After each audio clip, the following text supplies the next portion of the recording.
Bienvenue sur le podcast Reconnexion au naturel. Je suis Alexia Bernard, votre naturopathe, énergéticienne et praticienne en hypnose spirituelle. À travers ce podcast, je partage avec vous toutes les clés pour reconnecter votre corps et votre esprit, et ce grâce à des moyens naturels pour que vous puissiez devenir pleinement acteur de votre santé et de votre bien-être. Naturopathie, développement personnel, spiritualité, voici ce qui vous attend dans les prochaines émissions. Sachez que vous pouvez aussi me retrouver sur ma page Facebook Reconnexion Corps-Esprit au Naturel, ainsi que sur mon site internet www.reconnexionnaturel.fr. Et sans plus attendre, découvrez maintenant votre nouvel épisode.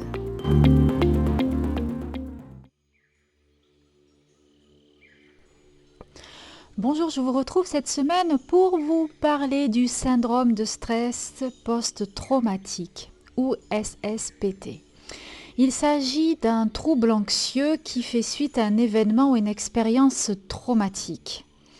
Un stress post-traumatique peut survenir quand on a été la victime, mais aussi le témoin. Ce sont les types d'événements qui laissent la victime avec un sentiment d'avoir subi une violence sans pouvoir agir ni se défendre, comme par exemple lors d'un accident de voiture ou d'avion, pendant une guerre, un attentat, un viol, une agression, la mort d'un proche ou des abus sexuels.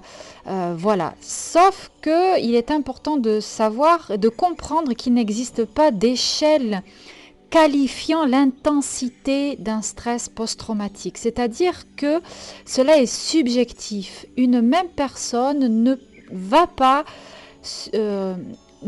intégrer l'information de la même manière.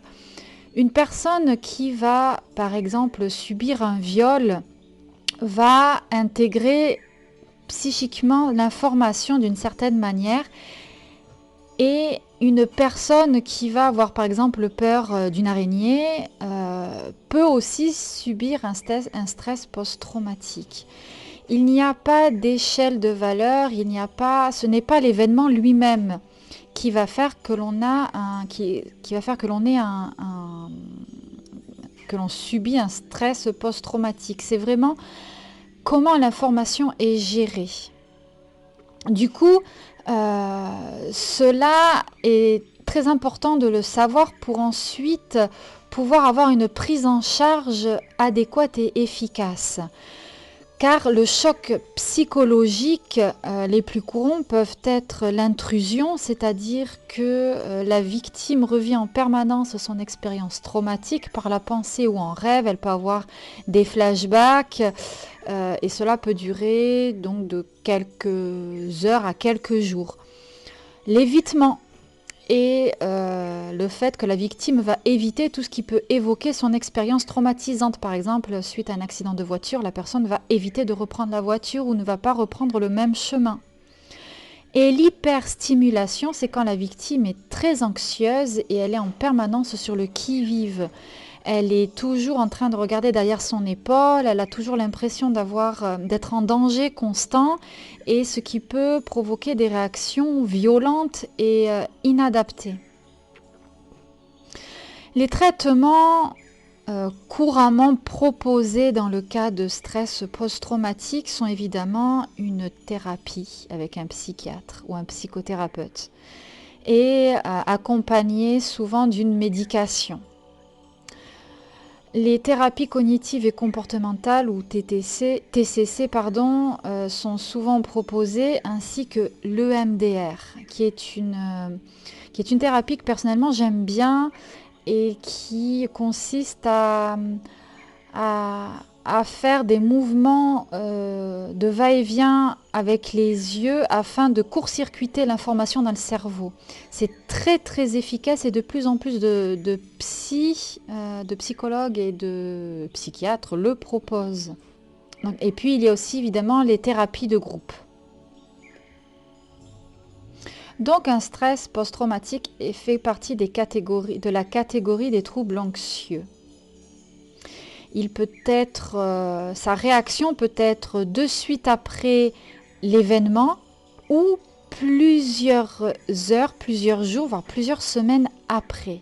Cela vraiment dépend des personnes et cela complique grandement la prise en charge. Parce que la personne peut être dans le déni, peut-être ne pas forcément se rendre compte de l'impact que cela a pu avoir sur son psychisme et donc retarde considérablement la prise en charge. Les symptômes les plus courants sont les images répétitives et non désirées de l'événement, des souvenirs répétitifs, des cauchemars, des insomnies. La personne a l'impression de revivre le trauma, la perte de mémoire partielle ou totale de l'événement aussi est un mécanisme de défense psychique qui fait partie donc des symptômes de l'évitement.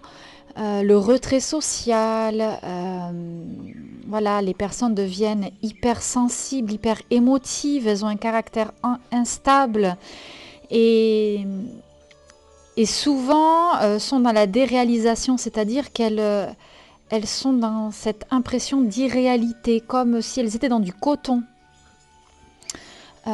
Donc il est très important de les accompagner à revenir sur Terre, à prendre conscience de l'événement, mais surtout à les accompagner dans la résilience.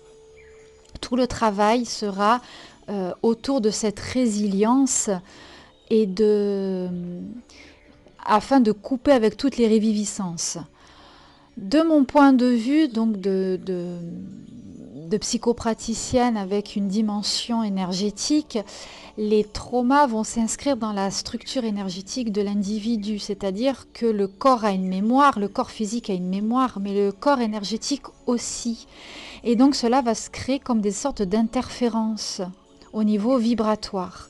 Et c'est là où on va finir par somatiser, on va avoir mal aux genoux, on va avoir mal au ventre, à la gorge, à l'estomac, dans le cou, dans le dos, peu importe.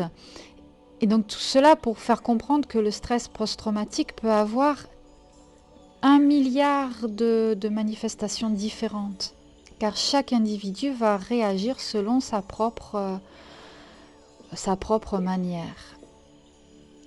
Voilà, donc pour résumer, vraiment à retenir, c'est qu'un stress post-traumatique est singulier, il est subjectif. Ce n'est pas l'événement lui-même qui va définir l'importance du stress post-traumatique, bien qu'il soit très grave, c'est l'impact sur le psychique qui va déterminer l'importance du stress. Ensuite, seul, on ne peut pas s'en sortir. Il faut être véritablement accompagné par des professionnels vraiment spécialisés dans l'accompagnement des stress post-traumatiques.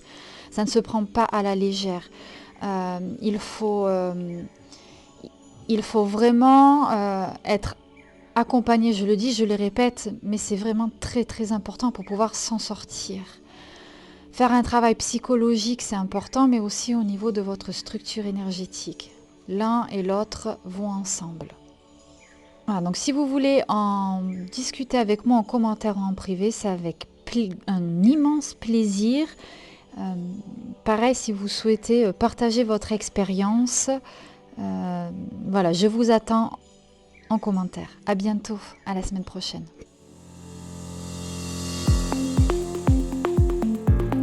Et voilà, j'espère que cet épisode vous a plu et inspiré.